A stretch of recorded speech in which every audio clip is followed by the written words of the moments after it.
আজকে কি মেনু আছে? তোমার তো দেখছি ভালোই মেনু চলছে আজকে। যখনই খেতে বসি তখনই ভিডিও করা শুরু করে দাও। আচ্ছা। এই তো দুপুরে খেতে বসছি সবে।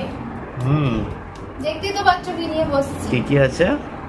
ভাত হয়েছে আজকে দুপুরে, আর এখানে তোমার আলু সিদ্ধ আছে, আর এখানে তোমার আছে বরবটি ভাজা আর আলু ভাজা, আর এখানে উচ্ছে আলু দিয়ে কি বলে উচ্ছে আলুর চচ্চড়ি হয়েছে। আর আজকে আমাদের স্পেশাল হয়েছে দুপায়া, মানে মুরগির মাংস হয়েছে। ওই মুরগির মাংস দিয়ে পাতলা ঝোল করা হয়েছে। আর এখানে আছে পাতলা ঝোল কেন? গরমের জন্য? গরমের জন্য। আর এখানে আছে গরমের জন্য ও আমের চাটনি। আচ্ছা আচ্ছা। এই হচ্ছে আমার আজকে দুপুরের মেনু। তাহলে শুরু করো ভাতটা দেখি। হ্যাঁ, ভাত খাওয়া শুরু করছি। হ্যাঁ করো, খাও। আহা, ঠিক আছে।